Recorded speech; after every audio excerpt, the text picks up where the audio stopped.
Thank you very right. Well, thank you very much for the kind introduction. I'm delighted to be Yes, you are. speaking in the framework of the Coimbra group, of which the University of Edinburgh is a proud member. I'm also delighted because one of my oldest friends and collaborators in working on Germany, Wolfgang Wessels, is one of the inspirations behind this series. So great to be with you in Cologne tonight, albeit speaking to you from a rather strange basement room here. Um, I feel in many ways that Gail has done half of my work for me because she's certainly introduced some of the challenges that we have around Brexit. She said that she's been speaking about little else for a long time. Well, I know the feeling. And any narrative of Europe today concerning the UK has to be dominated by this image with which I start, the UK heading to that exit door. So I'm going to be largely speaking about recent events, but I will start with a little bit of context. So I'll say something about how the UK has been, since joining the EU, something of an awkward partner. Then I'll move on to the Brexit debate and look at the divisions which are really splitting the country in two around Brexit. I will talk about Theresa May's period as Prime Minister, which has led us into the current extremely unpredictable situation, and go through some of the events in the last few weeks and months, which give illustration to that division and that difficulty in getting beyond this situation we find ourselves in. And what next? Well, the introducer said it's very difficult to know, and I agree, but I'll offer a few words on that. So my starting point really echoes something that Gail said. Gail said, don't hold referendums, they're a bad idea, avoid them if at all possible. Well, I think many people in the UK are probably thinking that. Here's the result of our referendum in 2016. It's a country split down the middle, roughly half and half, a very narrow advantage for Leave.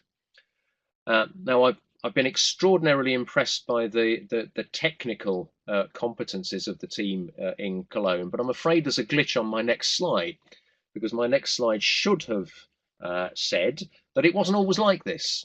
That in 1975 we had our first referendum on membership of what was then the European Economic Community, and it was 67.2% to remain and only 32.8% to leave. Compare that with the figures from 3 years ago. Something very, very significant has changed. So what has been the cause of all of that? Let me go at that point to a very well-known textbook on Britain and the European community called An Awkward Partner, written by Stephen George some time ago.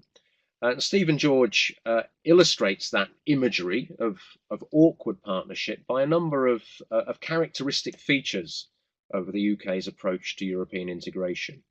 One of which was its very lateness in joining the other member states of the then European Economic Community. We came in 1973. Because of that, we weren't part of the founding bargain. Because of that, the weight, the size of the UK didn't really reflect itself in the founding structures and policies of the EEC. Added to that, we have a very adversarial political culture. Anybody who has looked at Prime Minister's Question Time on the news will see that we have two sides of a debate shouting at each other. And that's the way that UK politics works. And it doesn't work very well in a context which requires package building, consensus decision making in European integration. Thirdly, the UK's had a global role, both in the Empire, which became the Commonwealth, and then also in its supposed special relationship with the US. Europe wasn't always the prime location for the projection of UK influence and interest. In part because of all of that, we've had a constant domestic division focused on the question of sovereignty. Gail said how Ireland has achieved sovereignty through European integration. There's been a persistent narrative in the UK about the constraint on sovereignty that European integration produces. And one way that's been reflected is in what Stephen George called a condescending and at times almost contemptuous narrative of European integration. That's in some senses perverse because the UK in many ways has been a constructive partner in European integration, certainly constructive on questions of market integration, certainly constructive in the application of EU laws. The UK has a better application record than pretty much anyone else in the EU. But we've had a narrative which hasn't given expression to those positive dimensions. And so we have become known as the awkward partner in the EU when others perhaps have been equally awkward in other ways. Let me say something about that condescending and at times contemptuous narrative going back to Margaret Thatcher. Here's Margaret Thatcher speaking in Bruges, in the College of Europe in Bruges in 1988, a very famous speech where she articulated at the same time as being a really enthusiastic proponent of the single market, of market integration in the EU, some of those deeper held views about sovereignty, about being an island fortress from which the rest of Europe was saved from Germany and from the Third Reich, about a Europe which has its strength based in national customs, traditions and identity, not in a European identity, about a Europe which must not become a superstate exercising dominance over the UK, not least when Margaret Thatcher's governments had rolled back the frontiers of the state in the UK. And she finishes off with a reference to the Atlantic community, to the US, to that sense that the UK is somehow stuck between Europe and its traditional affinities through language and history to the US. There's a perversity there in these skeptical utterances about European integration and that commitment to the single market. There's a division there inherent in Margaret Thatcher's own attitudes and those of her party. Also, in the Labour Party. The Labour Party was for a long time not easily reconciled to European integration because it saw it as, I quote, a boss's club designed to trample on hard-won rights and make life easier for European capitalists. This was a right-wing project in which a left-wing project at the national level would find it difficult to succeed. That was a view put by Tony Benn, the leading figure on the European left, on Labour's left, in the European referendum in 1975, and pretty much the same view of Europe is attached to Jeremy Corbyn, despite voting rather half-heartedly for Remain in the referendum in 2016. There is a suspicion that Europe would prevent a genuine socialist project from being enacted in the UK. So problems for the Labour Party, problems for the Conservative Party. I'm going to focus on the Conservatives, not least because successive Conservative prime ministers have been downed by Europe. Here we see Margaret Thatcher in 1990 after accepting she had to resign because her party was split on Europe. Here we see John Major, prime minister until 1997 after Thatcher, giving his speech of concession to Tony Blair in the 1997 election after the credibility of his government had been eroded by constant division about European integration. Projecting forward to the 2016 referendum, here we see David Cameron, Prime Minister, Conservative Party Prime Minister, leading the Remain campaign. And here we see on the left-hand side of the slide, his old schoolmate Boris Johnson and one of his best friends in politics, Michael Gove, leading the Leave campaign. This was a party split down the middle. And one of the outcomes of that was David Cameron resigning as Prime Minister because of the referendum and its loss from his perspective. And here we see finally Theresa May leaving the UK Parliament on the day in which she said, as one of the tactics to get acceptance for the deal she had negotiated on Brexit, saying that she would resign as Prime Minister once that deal was through.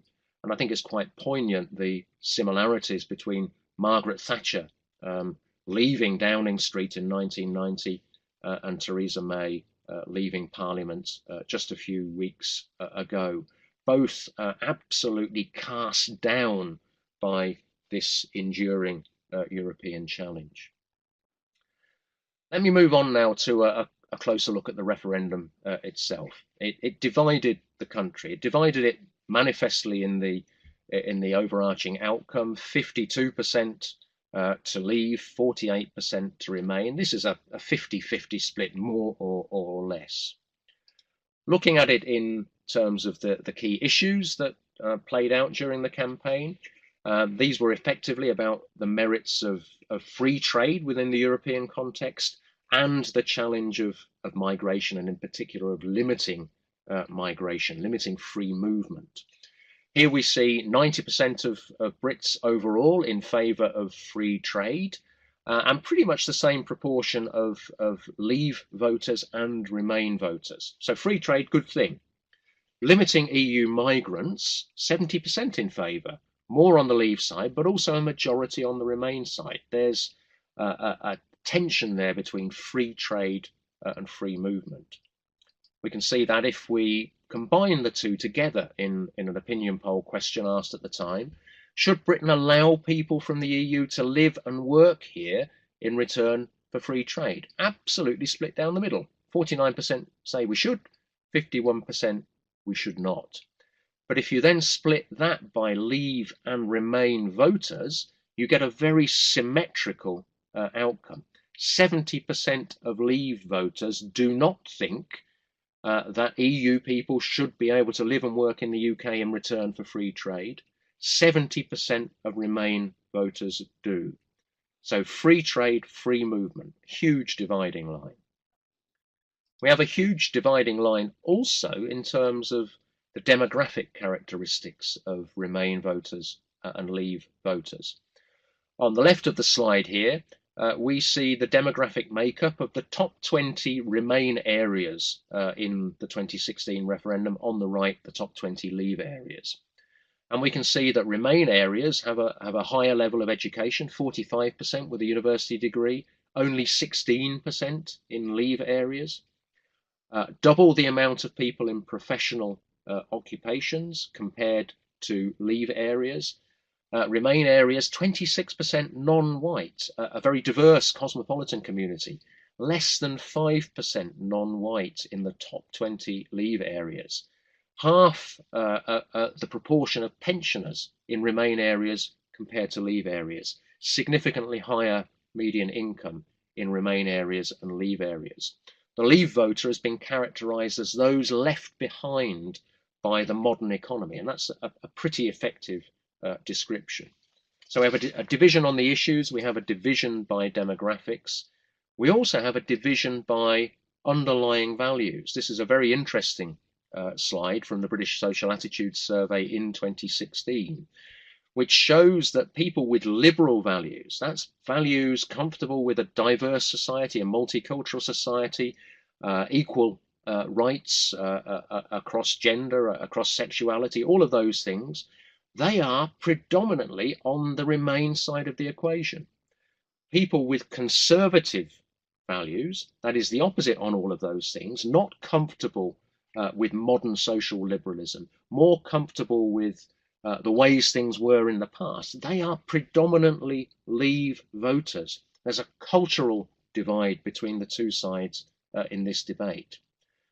There isn't really a divide between left-leaning and right-leaning voters. We see here that Remain voters were actually a little bit more to the right than Leave voters, but these numbers, 48 to 55, 52 to 45, they're not really statistically significant. They're only at the edge of statistical significance.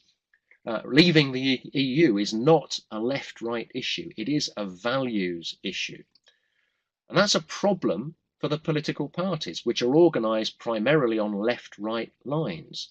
Brexit cuts across that, and it makes it, as a result, really difficult for both main parties to maintain their coherence, their unity, and their support base. I'll come back to that point right at the end. But I'll go now to Theresa May. Theresa May succeeded David Cameron as Prime Minister. There she is giving her first speech on the doorstep of number 10. And to the left on the slide, there are some quotes from the first Conservative Party conference, the national meeting that she convened a little while after that. And they're schizophrenic. This is about Britain wanting the maximum freedom to trade with and operate in the single market while controlling immigration. A vision of a global Britain doing fantastic trade deals.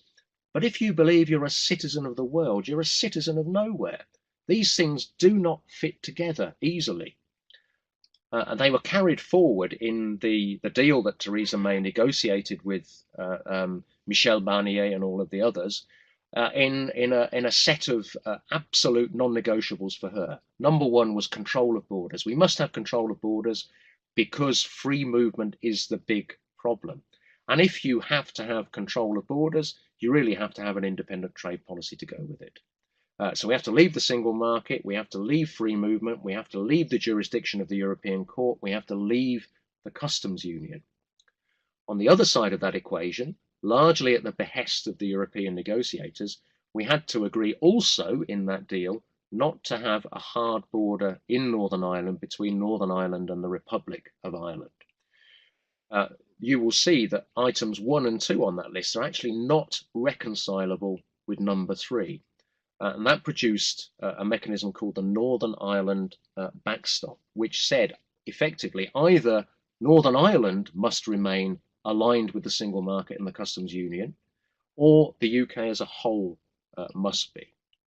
And that comes back to bite Theresa May following her decision after going for a walk in the Welsh hills in Easter 2017 to hold an election. The purpose in doing so was to boost the rather narrow majority in Parliament that she had inherited from David Cameron and get a bigger mandate so that she could carry through that deal. So the election was held on the 8th of June 2017, and this is what the outcome was. She lost seats. She lost David Cameron's majority. She came out 8 seats short of a majority. And the leading party on the unionist side of the community in Northern Ireland, the DUP, the Democratic Unionists, emerged with 10 seats. 8 seats short of majority, 10 seats in a party which has long had a close relationship with the Conservatives. The obvious answer was, well, we will look to the DUP to secure a majority. So here we see the DUP's negotiating team in 10 Downing Street. And of course, that issue of the Northern Ireland backstop becomes crucial at this point, because there is no way that the DUP was going to accept an alignment of Northern Ireland with the single market and the customs union if the rest of the UK wasn't in that alignment as well. And one of the big tussles ever since has been how to manage that problem. And that's been one of the reasons why we've had a very complex parliamentary process in the last few months. And I'll go through that in the next few slides. Firstly, 15th of January, we had the first so-called meaningful vote on Theresa May's deal. That deal around free movement, around trading outside of the customs union and maintaining the backstop in Northern Ireland. Lost by 230 votes, one of the biggest losses in the modern era by any government. 2 months later, more or less, came back, lost by 149 votes. Better, but still nowhere near acceptance. 14th of March, Parliament voted to seek permission from the EU to delay Brexit beyond the appointed date of 29th of March. Shortly after that, the Speaker, the Chair of Parliament, said Theresa May couldn't come back with a third meaningful vote with the same proposition. Theresa May got rather angry about that, condemned Parliament, saying that I'm on the people's side, you know, they want what I'm proposing, and it's not true, because the people didn't. This is what the people thought of Theresa May's deal at that moment. Something like 53% of Remain supporters didn't like her deal, and 48% of Leave supporters didn't either. So there was no support in the wider public for Theresa May's deal, which led then for the European Council to delay Brexit until the 22nd of May if Theresa May managed to get a third meaningful vote accepted. If not, the UK would have only until the 12th of April to come up with a new plan. How to come up with a new plan? Well, on the 27th of March, Parliament held a set of so-called indicative votes on options other than Theresa May's deal. This is how they turned out. There are 8 of them here, and in each case, there was no support, no majority support for those options. So the UK Parliament could not decide what it wants. Didn't want Theresa May's deal, didn't want any of these other options. And in that, very much like the UK public, here is from the period preceding those indicative votes, a set of averages around what the people thought about 5 different options. On the left, having another referendum with the options of Theresa May's deal versus Remain, quite popular with Remain voters, but only 39% of them. On the right, Leave without a deal, just forget the whole thing and leave without negotiating a deal. Very popular among Leave voters, but only 47% of Leave voters wanted that, with the options in the middle nowhere near getting anything like majority acceptance. Another way of posing the question, what do the people think of 4 possible outcomes of the Brexit negotiation? Leave without a deal, Theresa May's deal, continued integration in the single market and the customs union, having a referendum and reversing the deal. Here you can see that on all of the slides, the grey bar, which means bad outcome, is the biggest bar. So the people think that all of those possibilities are a bad outcome. They don't like Theresa May's deal either. Many people have campaigned in the last little while for a new referendum. What would be the situation if we had a new referendum? Well, here is a rolling average of opinion polls on holding another Remain Leave referendum. And you'll see for most of the period in the last year and more, the Remain side has been ahead, but never by more than 54 to 46. Who knows what would happen in a campaign? What I think we can say is that it would be really, really close. We would still have a divided country were we to have a new referendum. So back to the parliamentary timeline. We had the third meaningful vote on the 29th March. That was lost by 58. Again, an improvement, but still nowhere near a majority.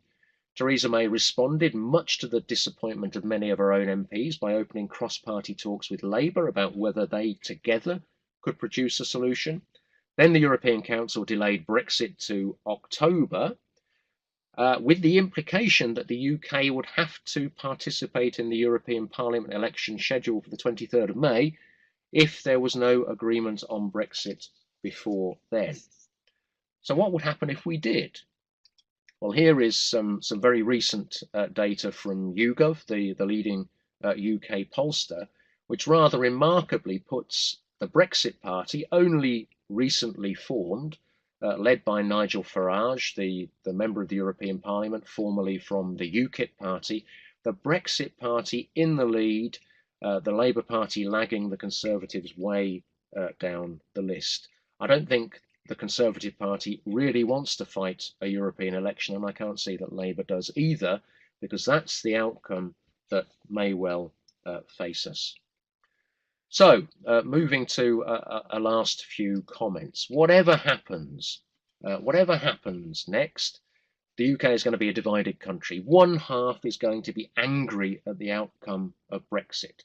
And because of that, I think the system of government, which has led us into this challenge and has failed to get us out of it, has entered deep disrepute, very damaging.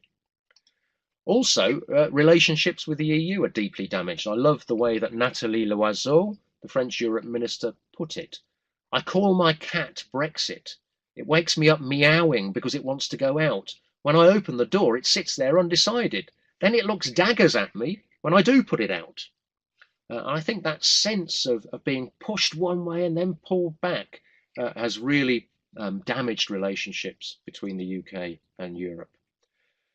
Theresa May, well, she's finished one way or another. She survived a vote of confidence in her leadership in the Conservative Parliamentary Party last December. If there were another one held now, she clearly wouldn't.